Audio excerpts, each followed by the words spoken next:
Hello friends. आज के इस वीडियो में हम दो ऐसी टर्म्स के बारे में बात करेंगे जो बहुत ज़्यादा शेयर मार्केट में और फाइनेंशियल लाइफ में काफ़ी ज़्यादा यूज़ होती है। इन दोनों टर्म्स का मतलब क्या होता है वो इस वीडियो में हम जानते हैं, बहुत ही सिंपल तरीके से। ठीक है, तो एक वर्ड हमने अक्सर सुना है इक्विटी, और दूसरा वर्ड हमेशा हमने सुना है डेट। ठीक है, तो ये दोनों वर्ड्स हमेशा एक तरीके से सिमिलरली यूज़ ही किए जाते हैं, पर इन दोनों का काफ़ी ज़्यादा डिफरेंस होता है और इन दोनों का मतलब समझना आपके लिए बहुत ज़रूरी है। अगर आप स्टॉक मार्केट में इन्वेस्टर हैं या आपकी जो भी डीलिंग्स है वो फाइनेंशियल डीलिंग्स होती हैं, और आप एक फाइनेंशियल एडवाइज़र हैं, या जो भी आपको फाइनेंशियल नॉलेज गेन करनी है, तो इन दोनों का मतलब आपको पता होना चाहिए। तो हम इसको एक नॉर्मल डिफरेंस के रूप में समझ लेते हैं। ठीक है, तो पहले बात करते हैं इक्विटी की। इक्विटी का देखिए, एक सिंपल तरीके से हम जान लेते हैं कि हम किसी कंपनी में अगर अपना पैसा, अगर हमारे पास फंड्स है और अगर हम किसी कंपनी में अपना पैसा दे रहे हैं, तो उसके बदले में कंपनी क्या करती है कि हमें एज एन इन्वेस्टर कंसिडर करती है। ठीक है, मान लीजिए हमने फंड्स दिया कंपनी को, और कंपनी ने क्या किया कि आपको एज ए इन्वेस्टर अपनी कंपनी में शामिल कर लिया कि आप इन्वेस्टर हैं, और उसके बदले में कंपनी ने क्या दिया, कंपनी ने आपको उस कंपनी की हिस्सेदारी दी, यानी कि शेयर होल्डर बना लिया। ठीक है, यही चीज़ डेट में क्या होती है कि आपके पास फंड्स हैं। ठीक है, आपने क्या किया कि फंड्स दिया कंपनी को, तो कंपनी ने आपको इन्वेस्टर कंसीडर नहीं किया है।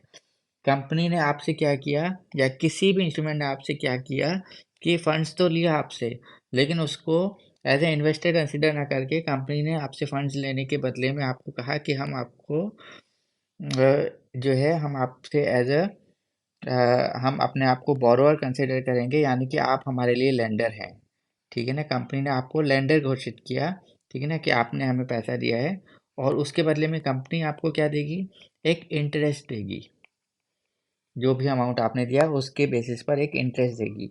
ठीक है, तो अब दूसरा पॉइंट इसमें क्या कंसिडर कर सकते हैं कि इक्विटी से क्या हुआ कि जो भी कंपनी का बिजनेस होगा, ठीक है, अब उसमें दो चीज़ें हो सकती हैं, या तो बिजनेस ग्रो करेगा, ठीक है, और दूसरा है बिजनेस फॉल करेगा, मतलब कि उसका बिजनेस का सक्सेस नहीं होगा।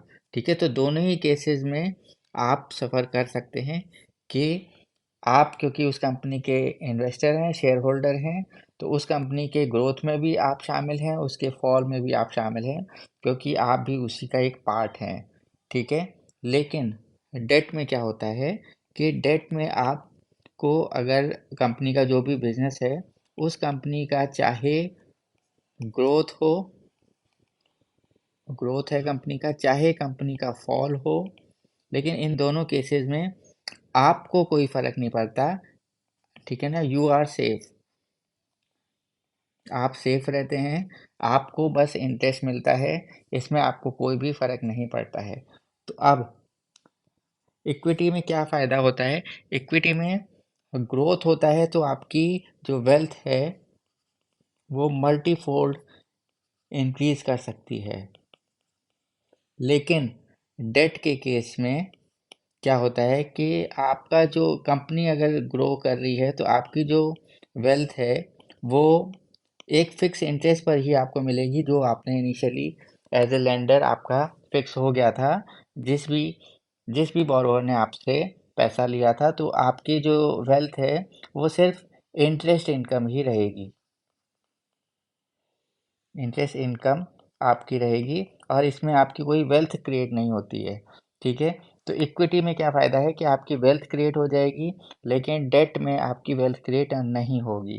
ठीक है, तो बेसिकली देखा जाए तो इक्विटी का मतलब है कि आप उस कंपनी के बिजनेस के डायरेक्टली इन्वॉल्व हो जाते हैं, लेकिन डेट में आप सिर्फ उसको पैसा देते हैं और उससे एक फिक्स इंटरेस्ट लेते हैं।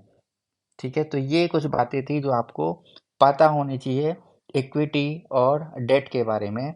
उम्मीद है आपको ये बातें समझ में आई होंगी। अगर समझ में आई है तो प्लीज़ इस वीडियो को लाइक कर दीजिएगा और चैनल को सब्सक्राइब कर दीजिएगा। मिलते हैं नेक्स्ट वीडियो में। तब तक के लिए बाय बाय।